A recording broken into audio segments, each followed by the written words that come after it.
से दर्शन, चाहे वो हिंदू हो या मुसलमान, चाहे कोई हो, हमारे अपने अर्थ हैं।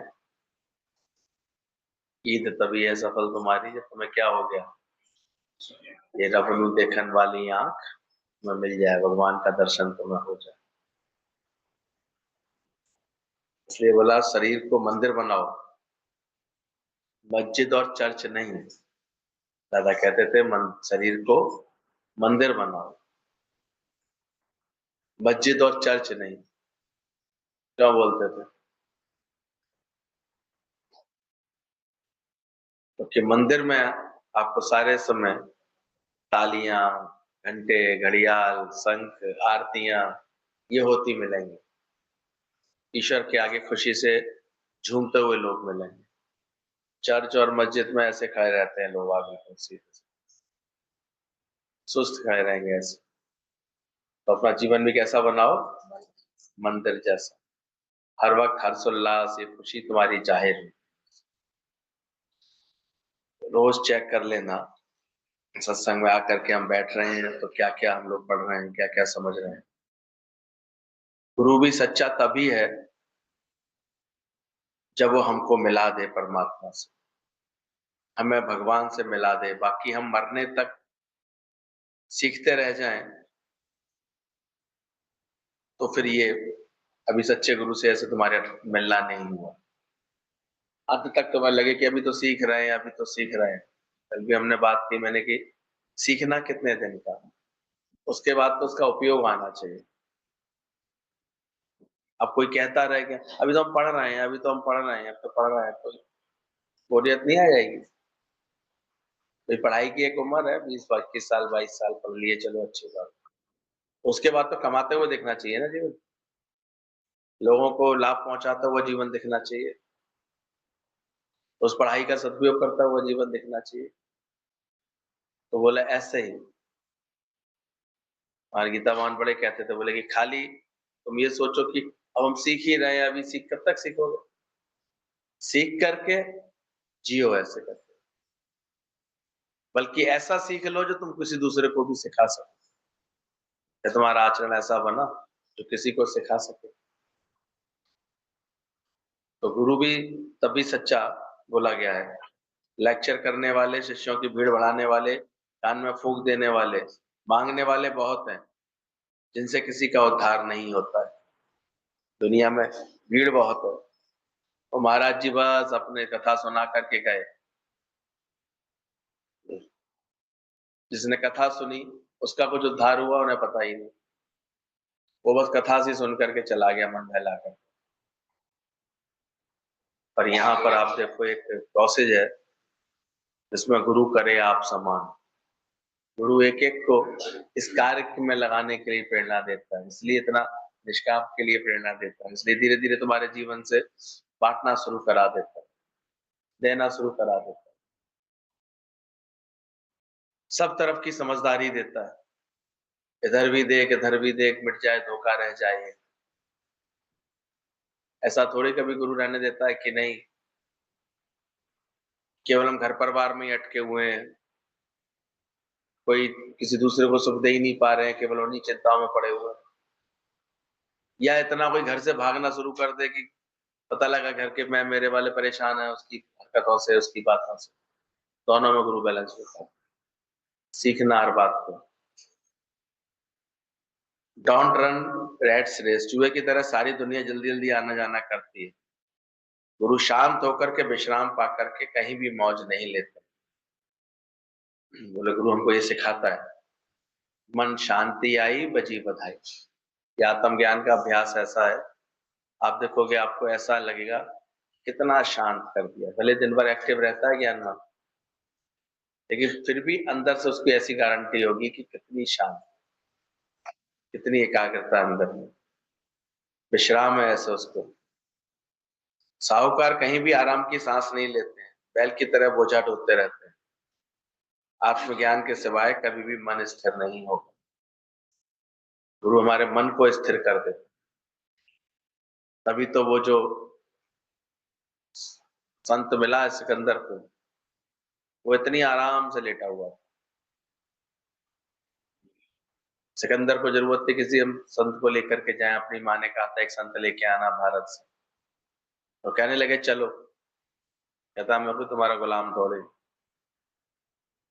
मैं तो यहाँ तुमको तुम्हारी आंखें खोलने के लिए लेटा हुआ हूँ। बोले कैसे? बोले तुम्हारी स्थिति तो देखो कितनी खतरनाक है, कितनी बिगड़ी हुई है। अभी तुम इंडिया में हो तो देखो ईरान में तुम्हारे लिए विद्रोह हो रहा है, तुम्हारे अपने मुल्क में ही तुम्हारे खिलाफ लोग खड़े हो रहे हैं। जब दौड़ के वहां पहुंचोगे तो फिर यहाँ से सत्ता चली जाएगी। इस कोने पे आ जाते तो उस कोने से तुम्हारी सत्ता खिसक जाती है, इस कोने पे जाते तो उस कोने से खिसक जाती है। तुम्हारा हालत तो एक ऐसे भटकते हुए व्यक्ति ऐसी है। पहली बार सिकंदर को किसी ने आईना दिखाया था, सच दिखाया। सिकंदर जाके खड़ा हो गया तो कहता हटो, धूप आने दो। सिकंदर को लगा ये कैसा व्यक्ति है, जानता नहीं है मैं सिकंदर हूँ, मैंने पूरे दुनिया को जीता है। बोले जीता होगा, अपने मन को तो आज तक नहीं जीत पाया। तो सच्चे संत कौन सी भाषा में बात करते? कहते हैं उसके बाद वो तलवार तक लगा दी उसकी छाती में, ठाका मार के हंसने लगा वो संत। लभी काट डालूंगा तुम्हें। बोले छू तो सकता नहीं है, काटेगा कैसे? तो और कस के गड़ा दी तलवार। बोले अभी करता हूं टुकड़े तुम्हारे। बोले मैं फिर वही बता रहा हूँ, तू छू भी नहीं सकता मुझे। बोले क्या मतलब है तुम्हारा? बोले ये तो तू शरीर के साथ खिलवाड़ करेगा, तू तो मुझे छू भी नहीं सकता, तू जानता ही नहीं है, छू कैसे लगे? बोले क्या नहीं जानता मैं? तो बोले समझाया उसको, तब आत्म ज्ञान समझाया उसको।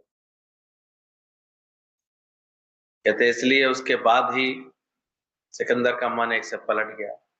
बोले ये सब मेरा व्यर्थ रहा सारा जतन, इतने युद्ध, इतने सब करना, इतना उठ खसोट करना, इतना सब जीतना, सब मेरा व्यर्थ। अंदर से उसको ये जागृति आने लगी। तो ज्ञान सुनकर के शांत होकर विश्राम, कहीं भी मौज नहीं लेते हैं। अब देखा करो जब तक अज्ञान होता ना, वो आपको कहीं मौज नहीं लेने देगा। हर क्षण कर्ता भाव होगा, कामों का प्रेशर होगा दिमाग में, कामनाएं ज्यादा होंगी या लोगों के स्वभाव संस्कार की बातें घूम रही होंगी, तो आप कहीं भी एक आनंद नहीं ले रहे हो। जबकि ज्ञान के बाद ये अभ्यास आना चाहिए कि आप जहां खड़े हैं वहां आपकी आनंद वाली स्थिति है, शांत वाली स्थिति है। खाना भी बना रहे थे, आनंद का काम है, मौज हो रही है, मजा आ रहा है, चार लोगों को बढ़िया स्वाद की चीज बना के खिलाएंगे, उस वक्त वो आनंद ले रहा होगा क्योंकि उसका चित्त स्थिर है, उसके हृदय में प्रेम है, प्रेम उससे कार्य करा रहा है। एक अंदर का सेवा नम्रता का जो गुण है वो उससे कार्य करा रहा है। अब उसका हाथ चलेगा ही ऐसे कि स्वाद बने इसमें, जो जो प्राणी होंगे उसके अनुसार उसका वो भोजन तैयार होने लगेगा। जैसे बड़ी उम्र वालों के लिए नरम भोजन, जवान के लिए थोड़ा चटपटा भोजन, बच्चों के लिए थोड़ा बच्चों के हिसाब से भोजन, ऑटोमेटिक, क्योंकि उसको प्रेम है, उसको सही समझ है। ये कर्म की कुशलता अपने आप आ जाती है उसमें। तो तीसरे पेंटर ने अपने आप ही ऐसा चित्र बनाया ना।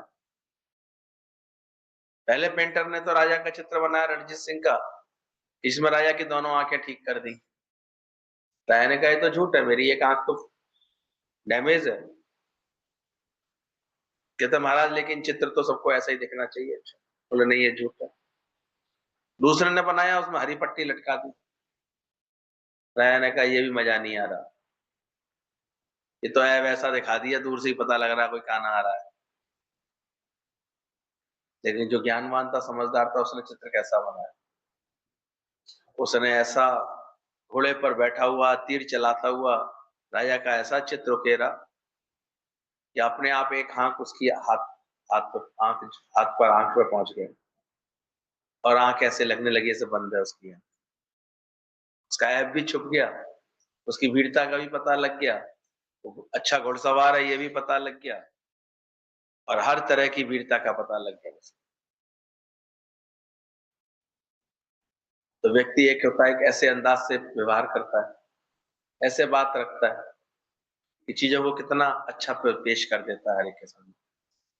प्रेजेंटेशन ही तो है। देखते हैं इतने इतने दिन हो जाते हैं सत्संग से जुड़े हुए हैं, तो एक दृष्टांत भी अच्छे से प्रेजेंट करना नहीं आ पाता। भाई रखो ऐसे जो उसका मर्म सुनाने से तुम्हारा उसका मर्म क्लियर हो जाए, उसके भाव उसको क्लियर हो जाए, उसको लगे कि हाँ ये कैसा सच है जो ऐसे झुमा देता है, ऐसा आनंद आ जाता है। प्रैक्टिस नहीं करते। हमने कहा हम लोगों से तो अच्छे तो दुनिया के लोग होते हैं, 4 लोग एक जगह बैठते हैं, कम से कम इतने स्वर में गाते तो हैं, या भजन गाने तक की प्रैक्टिस नहीं करते, दिन भर दुनिया में दिमाग लगा रखा है, घर की बातें, व्यवहार की बातें, ये तकलीफ है, ये दुख है, इनमें ही दिमाग घूमता रहता है। ये तो प्रैक्टिस करें तो हर एक इतना प्रोफेशनल बन सकता है, एकदम बढ़िया एकदम से। अब सोचो कितना कितना समय गुरु प्रैक्टिस में लगा देता है। नहीं बनना चाहिए। तुम्हें खुद गाने में शर्म नहीं आ रही है, बेतर्ज गा रही है, तर्ज क्लियर करो, सीखो, किसी से बैठ के तर्ज पकड़ो, रियाज करो उस चीज की, तब गाओ उस भजन को। केवल शौक है क्या केवल गाने का? गाने में सुधार नहीं करना है, आवाज में मिठास नहीं करनी है, संगत के साथ ऐसे बजाने वालों को सही संगत देख करके नहीं बैठाना है, तालमेल बैठाना है, सब आना चाहिए। हमारे यहाँ कोई ऐसे कोई मतलब बहुत लगा के बैठने वाला सत्संग नहीं है, तुम्हें एक एक चीज आनी चाहिए। नहीं है तुम्हारी आवाज में ज्यादा खेच, ज्यादा उतार चढ़ाव नहीं कर सकते, सादा सादा भजन ढूंढो जिनमें ज्यादा उतार चढ़ाव नहीं है, इसमें ज्यादा गले पर लोड नहीं पड़ता है, लेकिन प्रैक्टिस तो करो अपने जीवन में, चीजें तो अच्छी करो। इतना तो विवेक रखो किस समय कौन सा भजन गाना है, उस भजन को हम ठीक से गा पा रहे हैं कि नहीं गा पा रहे हैं। इतने इतने सालों के बाद भी हम देखते हैं लोग अपने लापरवाह नहीं करते, सीखते नहीं है, इसलिए कहने को सत्संग ही है, लेकिन इतना भी इस ज्ञान का सत्संग का सुख नहीं दे पाते अभी किसी कि कोई निष्काम प्रेम का सुख दे पाते। हाँ गुरु गुरु करते रहेंगे ऐसी फालतू, पर आना चाहिए, इन पे ध्यान देना चाहिए कि हमारा आचरण कैसा हो रहा है। दूर से ही लोगों को लगे कि अरे ये तो गुरुवान है, आचरण में ऐसी नम्रता हो, ऐसी उदारता हो, अंदर से ऐसा निमाड़ापन हो, अदब हो बोलने में, हाव भाव में इतनी अंदर में शीलता शालीनता हो, दूर से ही दिखाई दे, वरना क्या फायदा हो। बोले सतगुर सिक्की करे प्रतिपाल, सेवक पर गुरु सदा दया। ऐसे अंदर से प्रेजेंटेशन हमको आनी चाहिए हर चीज की, और बाकी में कीमत तो फिर तभी बढ़ती इसकी प्रेजेंटेशन जितनी अच्छी हो, जो जितनी परफेक्शन से काम कर रहा होगा उसकी कीमत बढ़ेगी, वरना नहीं बढ़ेगी ऐसे। तो ध्यान रखना, यहाँ ज्ञान सुनकर के शांत होकर के नहीं बैठो, निष्काम जीवन गुजारो। सुस्ती आलस्य करके घर में बैठे रहेंगे तो सकामी कर्म तुमसे, और हर वक्त जो है जीवन फिर उसी में मेरे में उलझा हुआ रहेगा। इसलिए सीखने के लिए भी हर वक्त तैयार रहना चाहिए, हमेशा चढ़े हुए का संग करने का शौक होना चाहिए कि कुछ मैं कहीं बैठा हूँ, कहीं जा रहा हूँ, आ रहा हूँ, तो मैं कुछ सीख रहा हूँ, कुछ बेहतर कर रहा हूँ। आना चाहिए अंदर से कि इतने दिन से हम सत्संग में आ रहे हैं, तो ऐसे कौन से 2-4 पॉइंट तो ऐसे होने चाहिए जो मैंने उसको अनुभव बनाया हो अपना जीवन का, तो मैंने अपने जीवन में देखे हो, जिससे बदलाव आया हो अंदर से,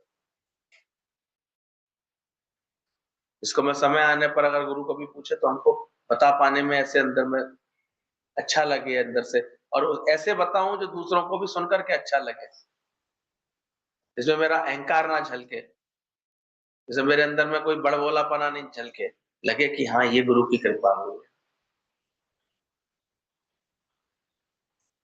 ऐसे अंदर की शांति, इसका आनंद ऐसे प्रकट हो अंदर से।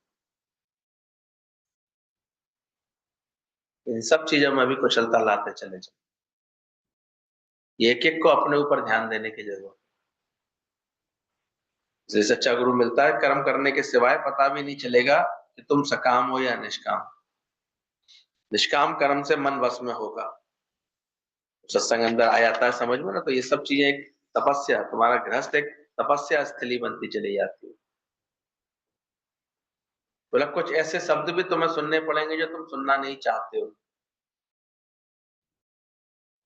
ऐसे समय आ जाता है कभी-कभी, कोई ऐसे अप्रिय शब्द बोल देता है, तो उस समय क्या समझा करूँ? ये मेरे कानों का तप है, जो मैं सुन सकूँ। कभी-कभी घर परिवार में ऐसी सिचुएशन होती है, लोग कुछ बोल जाते हैं, कुछ कह जाते हैं, और तुमने ज्ञान सुना है, अभी कितना अच्छा बता रहे थे। कौन मुड़ सकता है, कौन झुक सकता है? मैं ज्ञान सुना। तो बोला कानों का ये तप है कि ऐसे शब्द भी सुनने पड़ेंगे जो तुम सुनना नहीं चाहते, और उसको भी तुम निर्लिप्त भाव से, प्रेम भाव से। रोज कूड़ा डालती थी, लेकिन क्या वो चिढ़े उससे? उन्होंने क्या विचार किया? हजरत ने क्या विचार किया कि देखो, ये मुझे रोज गंगा स्नान का लाभ दिलवा देती है, कूड़ा फेंक करके मेरे को लाभ दिलवा। वो कुछ ना कुछ अच्छा विचार ऐसा पैदा कर लेते हैं अपने अंदर, ऐसी भलाई देख लेते हैं किसी के व्यवहार में, और बाद में जब एक दिन जब कूड़ा नहीं डाला, तो उल्टा उसकी सेवा करने पहुंच गए। कुछ हमारे आचरण में ऐसी बात आनी नहीं चाहिए, जो किसी को हम ऐसे प्रेम करके, ऐसे करुणा करके इसको जीत रहे हैं। बोले सी गॉड एवरीवेयर, ये आंखों का तप है। भगवान ने बोला ना, तप रहित व्यक्ति को मैं नहीं मिलता। वो तप कौन सा होता है? ये कानों का तप। कैसी भी बात होती है, कैसे भी वचन होते हैं, कभी कोई जगत तो सब तरह का है। गुरु तो 1 घंटे ही बैठ के बात करेगा। गुरु के शब्द तुमने सुन लिए तो कौन सी बड़ी बात है, वो तो प्यार ही करता है, वो तो सच ही सुनाता है। औरों के शब्द सुन के भड़क गए, औरों के व्यवहार से तुम्हें आग लग गई, तो तुम सत्संगी कैसे हुए? और आपस को जो कछु ना कहा हो, उसको अंदर से ही ऐसे लगे तो तकलीफ में तरावट सी महसूस हो, मुसीबत में मुस्कुराना आए जिसको ऐसे, हर तरह के व्यवहार से उसको अंदर से आदत हो उसकी। तो कानों का तप बताया, परमात्मा देखने की सुंदर समझ, आंखों में हर वक्त ये नूर सा हो। ये नूर उतर आता है कि जितवल देखो उतवल प्यारा, ना कोई बैरी नहीं। ये आंखों की तपस्या बोली गई। ये रबनू देखन वाली आंख गुरु से ले, इसका ही सारा साधन है। गुरु सारे समय एक ही बात बताता रहता है, nothing but God, everything is God, everywhere is God. बस कर आई अल्लाह, है ही परमात्मा का रूप। क्यों जगत के लिए, अपने पराये के लिए बर्बाद होते रहते हैं? सत्संग भी ऐसे अंदर का शौक होना चाहिए, अंदर से करने का। ऐसे समाधि में आकर के बैठ करके इन बातों का अभ्यास करने का शौक होना चाहिए। ये तपस्थली है हमारे लिए, ऐसे लगना चाहिए। उन्होंने कृपा करके हमको इसमें स्थान दे दिया है। हमारे कोई योग जाके हैं, कोई संस्कार जागा है, तो हम यहाँ आकर के बैठ पाते। ये तो मनु महाराज तो देखो कैसे, ये न जाने क्या, और मिलता भी कुछ नहीं, हमने तो देखा। इच्छा से परेशान होकर के, चीजों से परेशान होकर के, व्यवहार से परेशान होकर के, स्वीकारना सीखो, सराहना सीखो। तो कितनी एडजस्टेबिलिटी सिखा रहे थे, प्रकृति के साथ इतना तुम्हें एकाकार होने का आनंद आना चाहिए, इतना सुख लेता हुआ जीवन दिखाई देना चाहिए, यानी कि मन सदा आनंद। फिर तो थोड़ी सी चीज आती, ऐसे विक्षिप्तता में आ जाएंगे, परेशान। तो इतनी आदमी की गुलामी हो गई है, लाइट चलेगी, बार बार बोलता रहे, कब आएगी कब आएगी। खिड़की खोलो, आराम से फ्रेश एयर चल रही है, उसका आनंद लेके देखो थोड़ी देर इसका भी सुख लेके देखो, जहां रख दे भगवान। वो समय कितना, हम कभी कभी सोचते हैं कितना अच्छा था जब गुरु के दर पर दौड़ते थे, और हर तरह से। पहले तो चटाई मिल जाती थी, वो भी बहुत लगती थी, सोने के लिए चटाई तो मिल गई, जगह तो ऐसे मिल गई। उस समय जो दौड़ा लिया उन्होंने, हर तरह से एडजस्ट करना सिखा दिया, हर तरह के खाने पीना के साथ चलना सिखा दिया, और वो भी शौक शौक में, प्रेम प्रेम में। मजे के साथ, आनंद के साथ। 3-3 टाइम सत्संग, फिर सुबह-शाम भजन भाव, अपना आनंद, सुबह की एक्सरसाइज, लाफिंग एक्सरसाइज, ये सब करते हुए जीने का जो मजा दिलाती है। ऐसा मिठास आती थी वहाँ के भोजन में, शायद सादा रोटी और एक सब्जी होती थी। रोटी में घी भी नहीं होता था, सादा होती थी। लेकिन लगता था गुरुद्वारे का भोजन कितना स्वादिष्ट। तो कितनी प्योरिटी, इतनी सत्यता, ऐसे ज्ञान का वातावरण।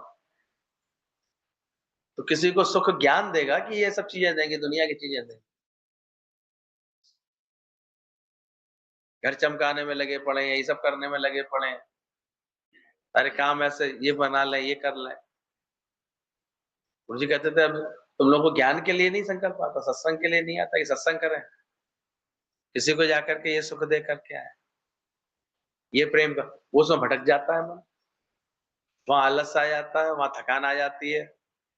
जब अंदर में उमंग नहीं होती ना ज्ञान के लिए, सत्संग के लिए, तो आपको देखो ये सब लक्षण आ जाएंगे धीरे-धीरे।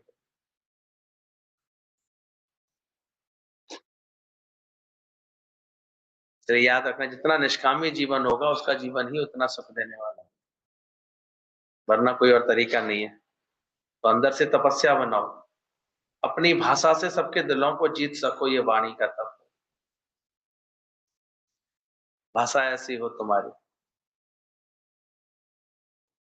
तो वाणी कुछ ऐसे निकले कि तो एक दूसरे का दिल जीतते हुए नजर आ रहे हो वैसे, दूसरे को अच्छा लगे, देखो ये बात कितनी अच्छी बोल के गया, कितना प्रेम है इसके पास, कितना अच्छा लगा इनके साथ। ये वाणी की तपस्या बोली जाती है, वचन संभाल के बोलिए। उस वचन से वो एनकरेज हुआ, बढ़ा आगे, उसे खुशी मिली। इसे चलते फिरते सबकी, अब किसी के लिए तुम अपना अहंकार बना लोगे, हम तो अच्छे हैं, ये खराब है, तो तुम्हारे शब्द अच्छे निकलेंगे ही नहीं कभी। कभी सुख देने वाले निकल ही नहीं पाएंगे। अहंकार से भरे होगे ना, तो नहीं निकल पाएंगे। बी नथिंग होंगे तो निकले।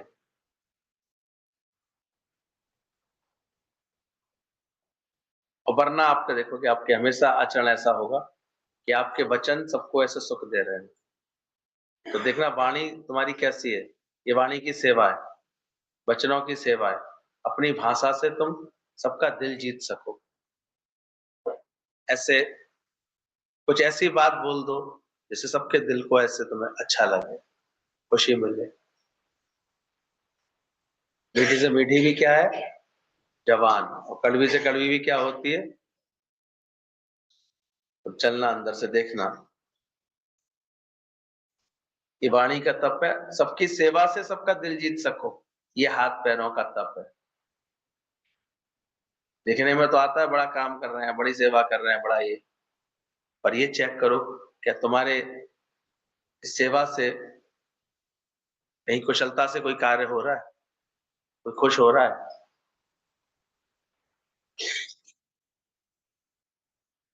अंदर से पहले से ही पकड़ होनी। अब जो डफर होते हैं ना, वो लोगों से हम देखते हैं वो ढंग से काम कर ही नहीं पाते, उन्हें रोज भूल जाएगा, रोज कोई चीज खराब हो जाएगी, रोज कोई चीज ऐसे बिगड़ेगी उनके अंदर। होशियारों को तुरंत वो चीज एकदम कैच होगी, कहाँ मुझे ठीक करना है, कैसे ठीक करना है, कैसे इसको और अच्छा बनाना है। ये होशियार बनाता जाओ अपनी प्रकार को। घर परिवार इतना बढ़िया भगवान ने दिया हुआ है एक एक को, देखो तुम्हारे लिए वो सुखों की सौगात बनी। भजन तो इतना अच्छा गाते हैं उसमें, जगत को मैं तेरा उपकार समझू, परिवार को तेरा उपहार समझू। तो लगता है ऐसा कि भगवान ने जहां रखा है तुम्हें बड़े भाग्यशाली हो। तेरा भाणा मीठा लागे, जो तुध भावे साईं भली का। जैसा दिया है भगवान ने बहुत अच्छा किया है। अपनी कोई अमानत वापस भी ली है अगर भगवान ने, उसमें भी बहुत भलाई छुपी हुई है। तुम करो भला हम भलो ही जाने परमात्मा, तुम जो भला करते हो हर बात में भलाई होती है, ऐसा समझ आ जाती है। तो जीवन एक का तप है, जीवन तुम्हारा विक्षिप्तता से रहित हो जाए। तो कानों का तप बोला गया जब हर बात को कैसे लगे तुम्हें, वो शब्द भी सुनने में तुम्हें अच्छे लगे जो तुम सुनना नहीं चाहते। ये तप है, तपस्या करके कानों को ऐसा बनाओ। अभी भी मन अगर कह रहा है नहीं नहीं नहीं ये बात ऐसे तो नहीं सुन सकता है, ऐसे थोड़ी कोई कह सकता है, ऐसा नहीं कहना चाहिए, लेकिन तुम्हें सुन करके लगे कि नहीं कोई बात, सुनकर तुम्हारे अंदर में ऐसे आक्रोश ना आए, उद्वेग ना आए, तब समझना कानों का ये तप हो गया। गुरु ने तपस्वी बना दिए कान हमारे। अब कैसे भी शब्द सुन ले, कैसे भी कोई बात होता है, कैसे कभी तो लेडीजों के संग तो विशेष रूप से कोई बहुत अहंकार रखने वाले जेंट्स होते हैं तो कुछ भी उल्टा सीधा कह देते हैं, कोई बात बोल देते हैं। कभी किसी किसी को सास के रूप में, कभी किसी अड़ोसी पड़ोसी के रूप में ऐसे मिल जाते हैं, तो कर्कश होकर ही बोलते हैं, कड़वाई बोलते हैं, पर तुम्हारे कान उसको बड़े आराम से सुन सके। तुम्हारा ध्यान इतना परमात्मा के चरणों में कि अगर किसी ने स्वभाव ही बना लिया उल्टा सीधा बोलने का, तो तुमको बुरा ना लगे, वो अंदर से लगे कि अपने कार्य में, अपने उसमें तुम अंदर से चलते रहो, अच्छे से चलते, यहाँ तक बल्कि जो कांटे वो बो रहा है ना, उसके लिए भी तुम्हारे लिए क्या है अंदर में भाव, फूल देने का ही भाव है, भलाई करने का ही भाव है। तो ये बड़ा, सबसे बड़ा तप है कानों का तप। और आंखों का तप सब में भगवान देखने का, भाषा से सबके दिलों को जीत सको, ये वाणी का तप है। तो चेक करते हो इनमें कुशलता आ रही है। तो भगवान ने बोला तप रहित व्यक्ति को मैं नहीं मिलता, तो तप नहीं करता है। बोले निष्काम कर्म से मन बस में होगा फिर तुम्हारा। बोला यदि एक सुई भी है तो ये सब मैं ही हूं ऐसा नहीं कह सकोगे, यानी अपनी मेरी एक सुई भी मानोगे, त्याग भावना से ही दुनिया में चलो, ये सब छूट जाने वाला है। साधो ये जग मिथ्या जान, सब छूटेगा, है क्या। यहाँ काल और माया ने ऐसा खेल रचाया, गुरु के बिना कोई छूट ना पाया। कुछ है कभी अचानक एक दिन ऐसा नहीं आता है, सब छूट जाता है तुमसे, तो पकड़ किसकी बना के चलते, किसमें अटक करके बैठे। त्याग भावना से दुनिया में चलो, ये सब जाने वाला है, किसी के भी मोह में नहीं अटको, जो छूटते समय थोड़ा भी दुख हो, आए तो वेलकम और जाए तो वेलकम, यानी इतना निर्लेप न्यारा होकर के रहता है। तो ज्ञान के अभ्यास से ऐसा अपना चित्त बना लेता है। इसलिए कोई भी छूटता है, कोई बात होती है। अभी हमारे एक प्रेमी सत्संगी की प्राणी है, अचानक बेटी का 3 महीने से जो है एकदम से कैंसरस इतना डेवलपमेंट एकदम बढ़ गया, बॉम्बे तक इलाज कराया, सब कराया, लेकिन अचानक शरीर चला ही गया परसों शाम को। छोटे छोटे बच्चे हैं, 1.5 साल का, 1 4 साल का, ज्यादा उम्र भी नहीं थी उसकी। शादी में भी हम लोग गए थे ग्वालियर में, लेकिन अचानक एकदम से बदलाव आता चला गया। बीमारी कब कैसे कौन सी बढ़ जाती है, कैसी बात हो जाती है। हमने देखा जब उसने फोन करके बताया, बिल्कुल शांत भाव से बोले भैया आप वो जोत जोत समा गई है। बोले आपने इतना आत्मा पक्की करा दी है, आपने इतनी आवाज सही समझा दी है कि बस मेरा चित्त शांत। ठीक है, बच्चों को देख करके, पदार्थों को देख के, उसकी बातें याद करके याद आती है, लहरें आती है, लेकिन अंदर वाला पूरा शांत है। उसको इतना पता है कि गुरु ने क्या समझा दिया, क्या बात। तो लगता है ना ये ज्ञान कब जा करके कौन सा असर दिखाए हमारे जीवन में। कैसे गुरु की बात सुनते सुनते अचानक अपनी अमानत कोई परमात्मा वापस ले, हम ईमानदारी से देते तो है कम से कम। ज्ञानी के मन सदा है। तो बोला ध्यान रखना, इतनी त्याग भावना से रहना कि सब जाने वाला है, किसी के भी मोह में नहीं अटको, जो छूटते समय थोड़ा भी दुख हो। यदि मेरी यदि एक सुई भी है तो ये सब मैं हूं ऐसा नहीं कह पाऊंगा। और अभ्यास क्या करना है, सब मेरा, मैं ही बना हुआ हूँ, सब ब्रह्म बना हुआ है। ब्रह्म ही ब्रह्म हर जगह दिखाया, जिसके सिवा कछु नजर नहीं। कल जब भजन गा रहे थे दादाजी के द्वारा गाया हुआ कि सब मैं ही बना हुआ हूँ, मैं कुछ भी नहीं और सब कुछ हूँ, ये भेद अनोखा न जाने को। तो अंदर से लग रहा था कि कितना सच में डूबे हुए भजन। ऐसे भजनों को खोजो, आत्म स्थिति की बातों को पकड़ो, समझो, करो। पहले खुद अपने लिए पक्का करो, फिर कभी किसी को बैठ कर कैसे बता सको। ऐसे इसकी प्रैक्टिस होनी चाहिए अंदर से। सब भ्रम है तो मेरा क्या, जिस पर हाथ रखूं कि ये मेरा है। दूसरा देखने से ही अशांति होगी, द्वैत में ही रोला है, वहां भी मैं हूं ये एकदम शांति आ जाएगी। पर किसके बेकार देखूं या किससे द्वेष करूं, किससे राग द्वेष करूं। दूसरा देखते ही अशांति आती है, आ जाती है। कभी चेक कर लिया करो, अशांति का भाव आ रहा है, दुख का भाव आ रहा है, तो कहीं ना कहीं इस मन ने दूसरा देख लिया होगा। ये भटका होगा इस ज्ञान से, परमात्मा देखने के भाव से भटक गया होगा। दूसरा देखेगा तो अशांति आ जाएगी। नहीं तो मैं ही तो हूं, मैं ही तो हूं। यह मेरा भगवान है ये कहना भी अज्ञान है। तू मेरा भगवान है ये भी द्वैत है। पर मैं ही तो हूं, तू भी मैं हूं, यही सत्यों का सत्य है। कोई जगह ना मुझसे खाली है, मैं व्यापक डाली। या सारा ये जीव भाव ऐसे हमारा हटने लगे।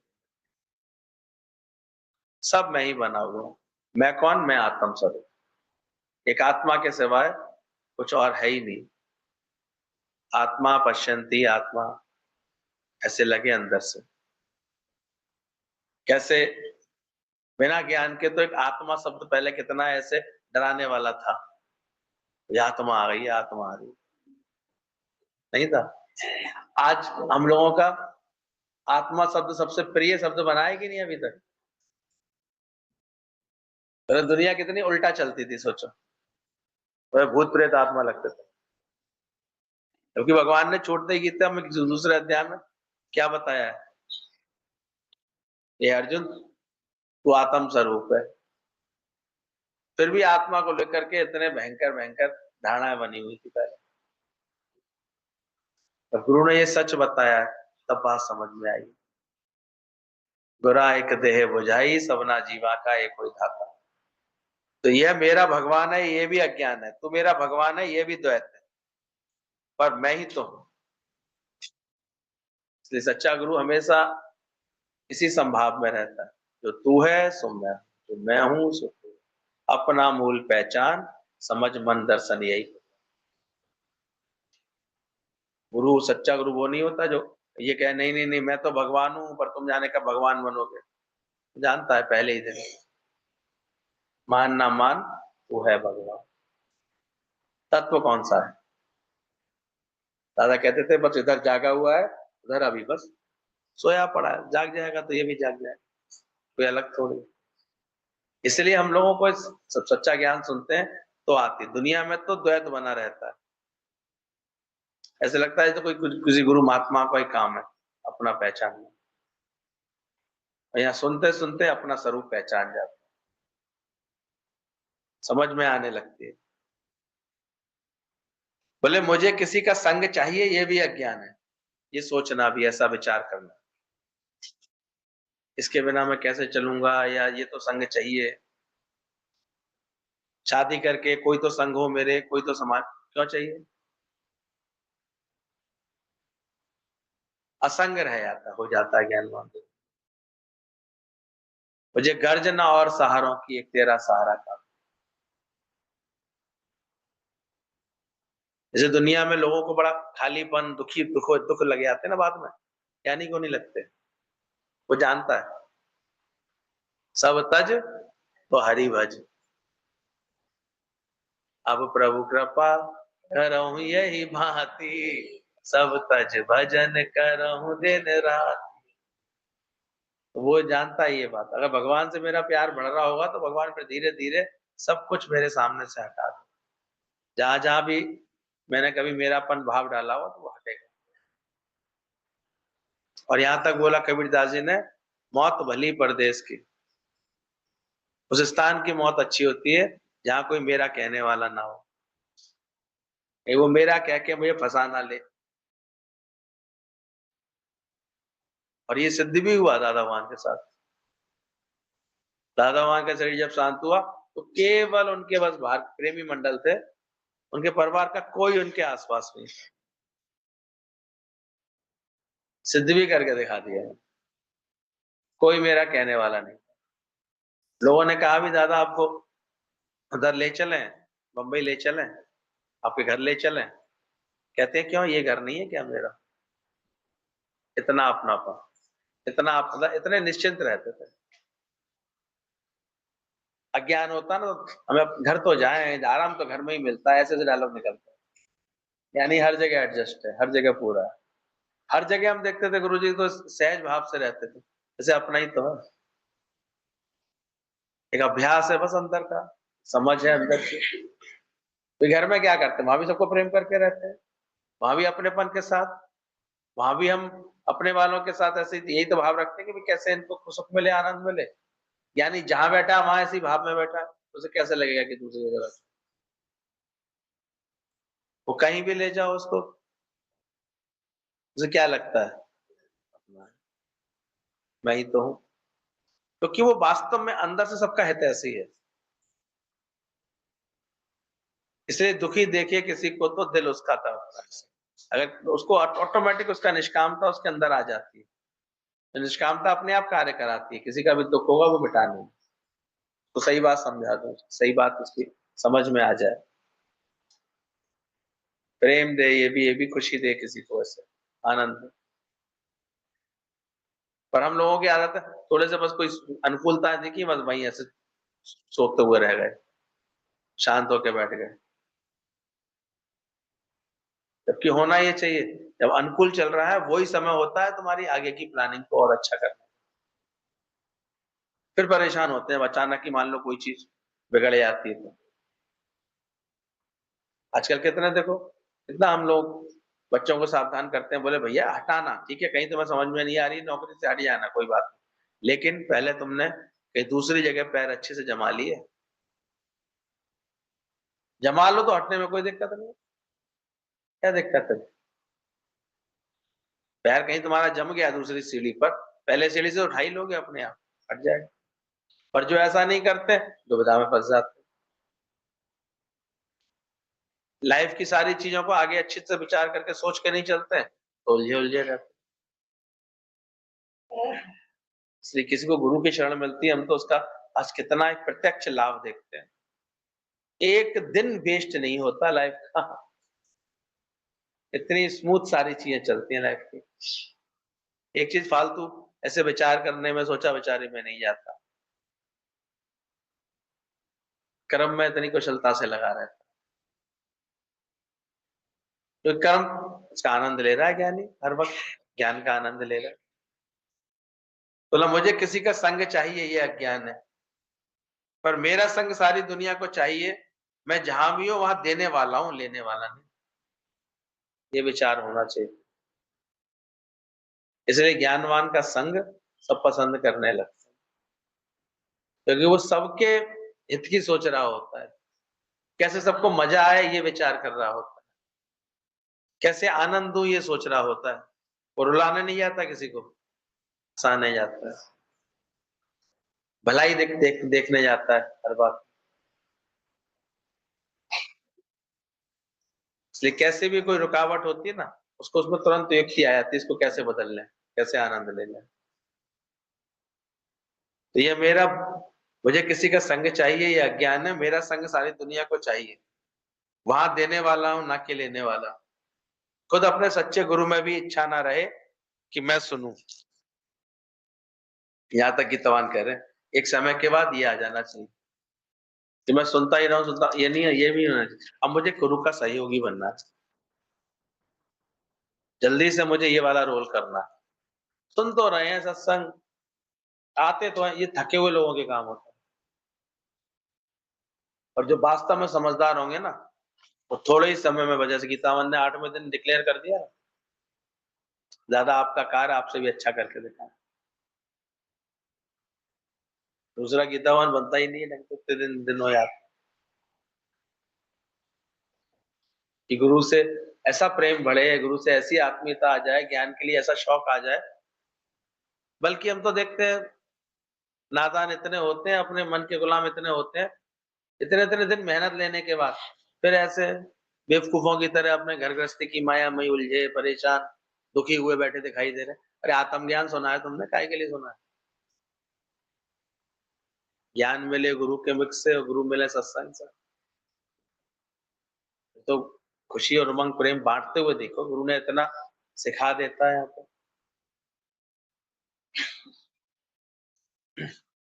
ये आर्ट आनी चाहिए अंदर से। बोले दादा कहते थे, I enjoy my self not party. मैंने सब सुन लिया है, आत्मा सुनने के बाद कुछ भी सुनने के लिए नहीं रह गया। ये अहंकार से नहीं बोलता ज्ञानी, पर ये विवेक से बोलता है कि एक आत्म तत्व जान लिया तो और जानना रह क्या गया। जिसने निज स्वरूप को जाना है, अब और कौन सी माया का पता पाना है, उसने जान लिया। आत्मा बिन हर गाल को दिल से न काट। तो बोले I enjoy my self not the party. Party में लोग देखते थे दादाजी को, अरे दादाजी आप उस पार्टी में थे, पार्टी तो बहुत अच्छी थी। बोले बेवकूफ हो तुम। मैं वहां भी अपने सेल्फ का आनंद ले रहा था। ज्ञानी हर जगह अपनी आत्म सुख में रहता है, वो अपने आनंद रूप में रहता है, इसलिए वहां भी उसका निष्काम होगा। सोच, वहां भी किसी की खुशी की खातिर गया होगा, किसी को प्रेम देने गया होगा, और आवश्यकता पड़ने पे वहां की कोई बिगड़ी हुई हालत संवार रहा होगा, चीजों को बेहतर बना रहा होगा, खुद उमंग में रह करके सबको उमंग दे रहा होगा। ये थोड़ी खड़ा देख रहा है बस खामा, वो खुशी दे रहा होगा। उसके हाव भाव, उसके प्रेम ऐसा होता है, सबको सुख मिलने लगता है। I enjoy my self not the party. आत्मा सुनने के बाद,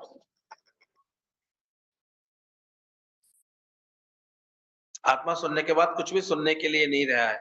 आत्मा सुनकर फिर दूसरों को निश्चय कराओ इसका, और काम पर लग जाओ 24 घंटे। सच्चा गुरु होता तो हमेशा हमें कार्य में लगाता है।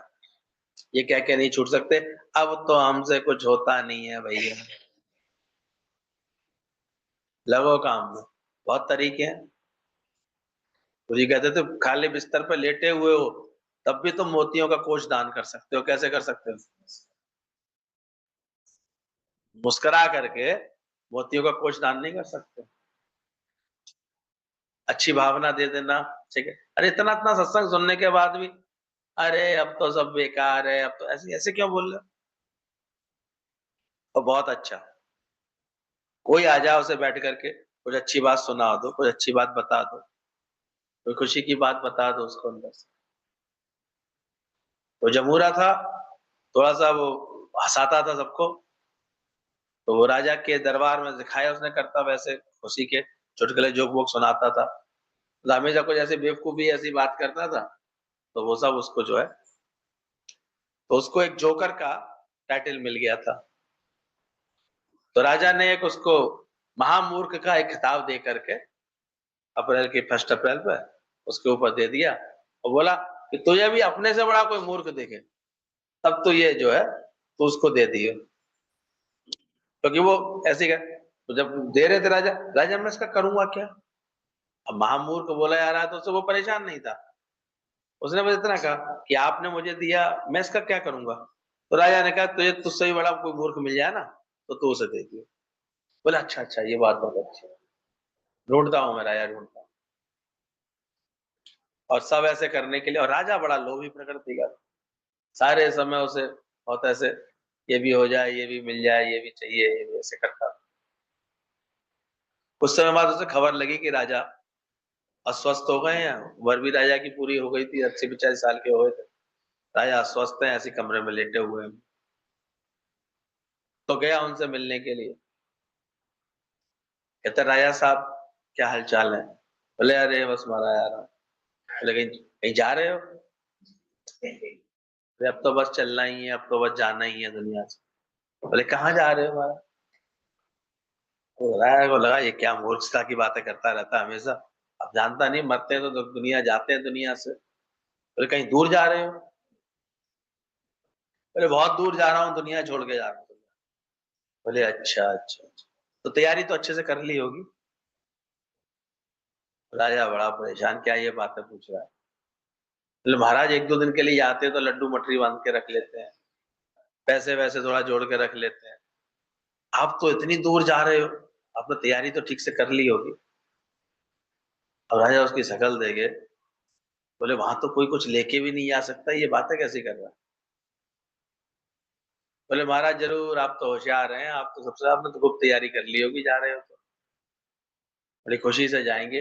बोले मैं दुख के मारे मरा आ रहा हूँ और तुझे लग रहा है कि मैं खुशी से जाऊंगा। तो जब राजा उस राजा से बात कर रहा था तो राजा साहब ने कोई तैयारी नहीं करी, आपने कुछ नहीं किया। उसने निकाल के वो बिल्ला राजा की छाती पर रख दिया। बोले ये क्या कर रहा है? बोले आपने कहा था ना जो कोई बड़ा मूर्ख मिले। बोले ये आपको पता था कि जाना है आपको, और तैयारी उसकी कोई नहीं करी आपने। तुम्हें पता है कि जाना है दुनिया छोड़ के, तैयारी कर ली? सोचो, ये तैयारी करनी कर लेनी चाहिए लोगों को कि निर्मोह निरासक्त हो जाऊं, निष्काम हो जाऊं, ऐसे अंदर से जाते समय मुझे दुख ना लगे। क्या है करोगी बैठ के? दादा तो प्रैक्टिस करवाते थे, घर पे ऐसे सफेद चदरा डाल करके लेट के देख लो कि चली गई जैसे तुम, कहाँ कहाँ मन जाएगा तुम्हारा। किसी की ममता में तो नहीं आएगा, किसी की आसक्ति में तो नहीं आएगा। और अब तो हम देखते हैं कोई मुक्ति का अभ्यास करता ही नहीं है, सब सवेरे फजीते करते आते हैं, हम ही ने फजीते से चले जाएंगे, कौन सी बड़ी बात। न एक रो के झीक के, न एक दुनिया वालों को रुला के, ऐसे ही चले आएंगे ऐसे कौन सी हाय हाय की मुक्ति होके ही जाना है। और जो वास्तव में गुरु के बंदे होते हैं ना, जिज्ञासु सच्चे, वो ये तैयारी करते हैं, ऐसी मरनी मर चलो जो बहुर जन्म ना हो। ये मेरे कर्मों की गठरी बची तो नहीं है जो मैं दूसरा और जन्म मरण में तो नहीं आऊं। मौका तो दे रहा है भगवान बार बार, ये तैयारी कर ली है कि जब मैं जाऊं तो मेरा मन बिल्कुल मेरे परमात्मा में टिका हो, कहीं भी किसी देह की आसक्ति में ना बना हो, किसी तेरे मेरे में ना बना हो। अंत समय में हे जगदीश, तेरा ही सिमरन हो, तेरा ही। तो ये अंदर से जो खुद से आत्मा, आत्मा जो फिट नहीं है वह दुनिया में किसी से फिट नहीं होता है। आज धीरे धीरे आपको ऐसा लगने लगता है कि आप सबके साथ बड़े कंफर्टेबल हैं। इसका राज क्या है? गुरु ने किससे फिट करा दिया है? अब ये हर जगह हर एक के साथ ऐसे लगता है तालमेल बैठ गया, अब कोई बुरा नहीं है भले मन के वास्ते, क्योंकि रोज गुरु ये आत्मा की बात समझा रहा है। जो अपनी आत्मा से फिट है वही सबसे फिट है। जो अपनी आत्मा में तृप्त है, अपने में मस्त है, अपने में गुम है, वह सबसे एडजस्ट हो गया, सारी सृष्टि में समा गया कि ये सब मैं ही तो हूँ। ये सब भगवान सबसे अलग अलग रोल करा रहे हैं। इसको जो पार्ट दिया है भगवान ने बहुत अच्छा दिया, इसलिए ज्ञानवान सबसे फिट है। वो जानता है एक अच्छी पिक्चर के लिए एक विलेन का होना भी जरूरी है, दो चार ऐसे साइड हीरो का भी होना जरूरी है, दो चार ऐसे बदमाशी करने वाले लोगों का भी जरूरी है, अच्छे लोगों का भी जरूरी है, सब सब पूरी एक पिक्चर तभी तो अच्छी होगी। तो दुनिया में जो भांत भांत के स्वभाव संस्कार के लोग होते हैं ना, उसे रत्ती भर कोई दिक्कत नहीं है, उसे लगता है ये सब बहुत अच्छा पार्ट प्ले कर रहे हैं, तभी इतनी सुंदर पिक्चर चल रही है। वो कभी ये नहीं ऐसे कहता इतने दुनिया खराब हो गई है, ऐसे खराब हो गई, ऐसे नहीं कभी बोलता। ये मेरे मालिक ने बनाई हुई है, परमात्मा ने बनाई हुई है, खराब कैसे हो सकती है? जो खुद भी आत्मा फिट है वो दुनिया में किसी से भी फिट हो जाता है। एक आना बाहर से सुख लेंगे तो 15 आना दुख लगेंगे देखेंगे। एक सुख लोगे अगर बाहर से तो उम्र लग जाएगी उसे भुलाने में। ध्यान रखना, जितनी बहिर्मुखी वृत्ति होगी उतनी शांति देर से मिलेगी। लगने लगा मन शांति आई बजी बधाई, मूंद ले आंखें बाहर तू भीतर आंखें। भगवान से पाप की माफी नहीं लो, नहीं मिलेगी, पर पाप की सजा खुशी से लो। Pardon me not a lord but punish me for every fault. ऐसी प्रार्थना करने वाला होता है ज्ञानवान। माफी क्यों मांगे? भगवान से माफी मत मांगना कभी किसी बात, और ना ही मिलेगी, ध्यान रखना। कर्म अपना फल के साथ आएगा ही आएगा। लेकिन क्या मांगो भगवान से, भगवान इंसाफ करता है। यदि सजा देता है तो भगवान कहता है यदि मुझसे प्यार करते तो मेरे कहने पर सजो, चलो पाप पाप होने होंगे और अधिक पापी हो जाओगे। रोज रोज अपने को अच्छा बनाता जाता है बस। बोले मांगने से मरना भला, तो तुम दान देकर किसी को फकीर क्यों बनाते हो? ये भी आदत है बहुतों की, नहीं छूटती।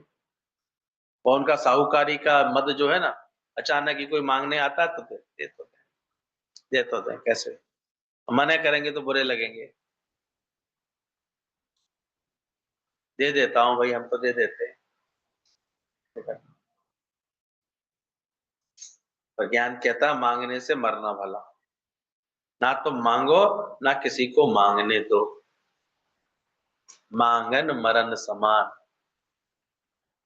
अब देखो कटोरा तो नहीं आया था, कभी कभी हाथ में दे दे, प्यार दे, इज्जत दे, मान सम्मान दे, ये भी मांगे होती।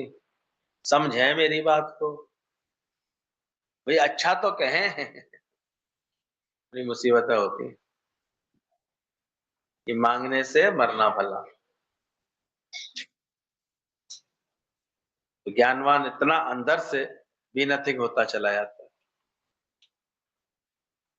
ज्ञान में बड़ा छोटा नहीं है, तो भी अहंकार गंवाने के लिए वह हर एक के आगे, हर एक अपने को झुकाता है कि मैं कुछ नहीं हूं, तुम सब कुछ हो।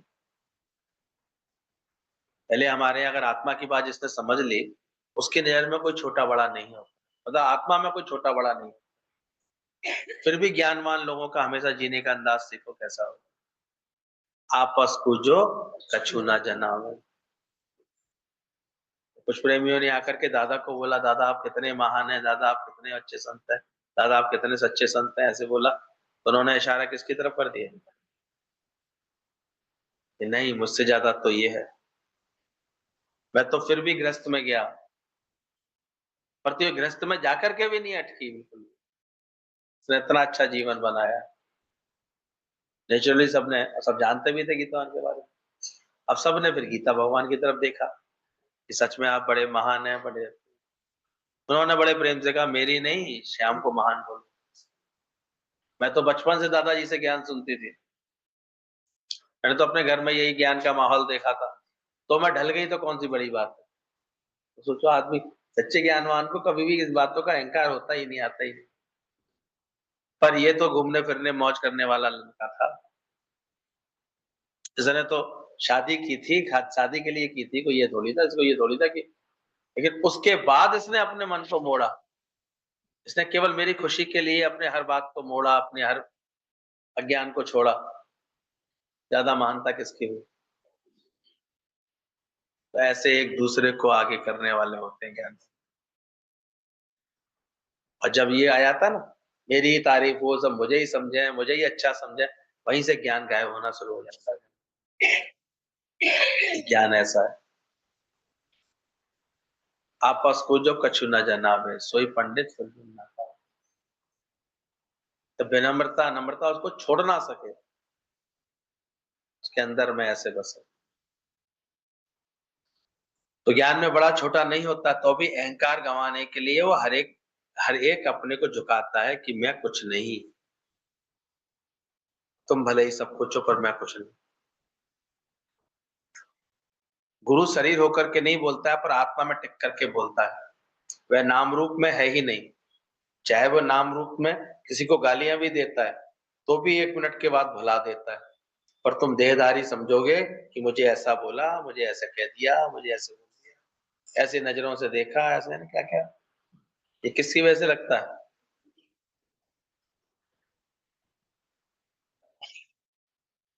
सीख तो नहीं पाएगा फिर वो व्यक्ति, हम देखते हैं।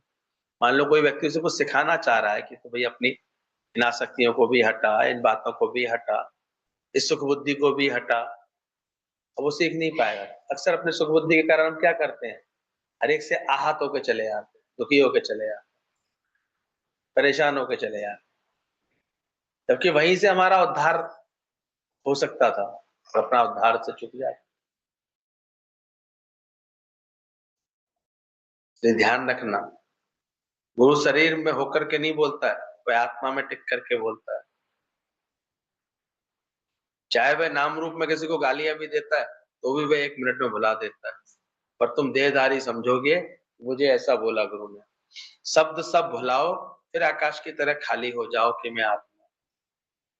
वाणी दृष्टि सब होती है, तार हृदय की जोड़ो, वाणी न कर सकेगी कभी कभी मेरा कभी भी वर्णन। इसलिए कहते हैं आत्मा की बात वाणी से नहीं बताई जा सकती, इसे अनुभव किया जाता है, क्योंकि इंद्रियातीत है। आत्मिक सुख जो है, आत्मिक भाव जो है, वो इंद्रियों से नहीं जाना जा सकता। इंद्रिया इसको एक्सप्लेन नहीं कर सकती, वाणी कहे सब चाहे, वाणी इसके बारे में नहीं बता सकती। तो वाणी दृष्टि सब होती है इसके लिए, वाणी ना कर सकेगी कभी भी मेरा वर्णन।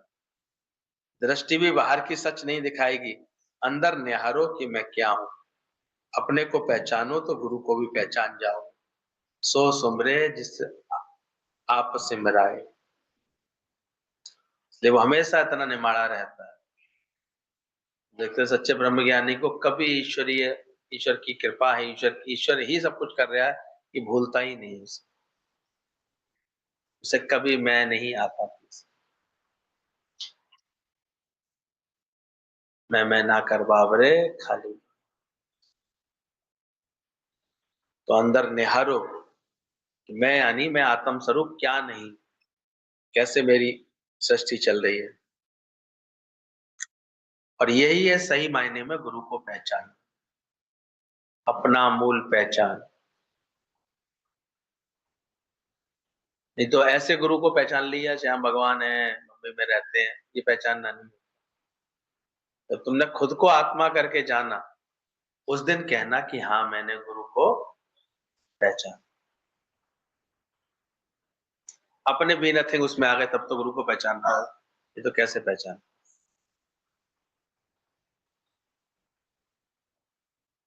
क्योंकि तो जानत तुम ही हो जाए।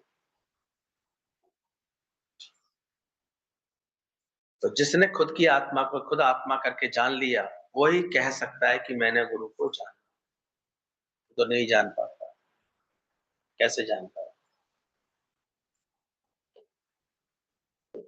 कैसे जान सकता है, सोचो जरा, कहां से जान सकता है। हम्म अपना मूल पहचान समझ मन दर्शन यही। इसलिए वो जब वो दर्शन करने आया ना संत जी के पास, तो ना महाराज जी आप भगवान के दर्शन करा सकते हैं क्या, मुझे भगवान के दर्शन करा सकते हैं। ज्ञानवान था, बोला आओ बैठो थोड़ा सत्संग, बोले सत्संग वत्संग नहीं सुन, आप तो ये बताओ भगवान के दर्शन करा सकते, बोले बैठो सत्संग को सुन। तो उसने कहा ठीक है, फिर आपको तुम्हें भगवान से मिलना ही है, तो फिर एक अपनी पर्ची बना के दो, मैं आखिर भगवान से कैसे अर्जी लगाऊं कि तुम मिलना चाहते हो उससे। उसने तुरंत, मैं फलाना हूँ, मैं यहाँ के देश का राजा हूँ, ये रानियां है, इतना धन संपत्ति है, ये राज्य है मेरा, एक कागज की स्लिप बढ़िया सी बना करके रख दी संत जी के सामने। ठीक है, भगवान से मिलने का अपॉइंटमेंट फिक्स करो। संतों ने बात पर्ची देखी, बोले भाई इसमें ये तो पता ही नहीं चल रहा है कि तुम कौन हो। अरे ये सब लिखा तो है इसमें। तो अच्छा एक बात बताओ, तुमने लिखा है राम सिंह, बोले अगर ये नाम नहीं होता तो क्या तुम नहीं होते, बोले तुम तो फिर भी होते, बोले हाँ, बोले ये जो है इस नगर का राजा हूं, अगर तुम राजा नहीं होते क्या तुम नहीं होते। बोले मैं तब भी होता। तो बोले ये तुम्हारी पहचान कहाँ से हो गई? तुमने इसमें लिखा है 40 वर्ष, अगर तुम 40 वर्ष के नहीं होते तो क्या तुम नहीं होते? भले आप अपनी पहचान तो दो, तब तो भगवान को बताओ कि कौन मिलना चाहता है। थोड़ा अंदर से सोचिए क्या कहना चाह रहे हैं। यही तो बताऊंगा जब किसी से मिलने जाऊंगा, यही सब पहचान दूंगा। बोले अरे राजन, तुम इसका मतलब अपने को पहचानते नहीं, तुम जानते ही नहीं हो कि तुम कौन। अब उस राजा को थोड़ा सा विवेक आया। बोले पहले बैठो तो सही कि तुम हो कौन, कहाँ से आए हो, क्या सांस की पूंजी लाए हो, ये तो जानो कि तू कैसे आत्म स्वरूप है। तब राजा का भ्रम टूटा, उसको समझ में आया कि भगवान से मिलना कैसे कहते हैं। अपना मूल पहचान समझ मन दर्शन यही भगवान। किस किस को इस बात पर पूरा विश्वास है कि भगवान को और कहीं से जानना है, तो वो अपने घर में खुद ही के बदले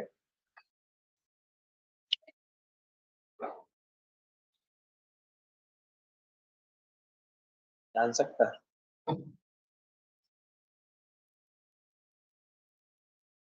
क्या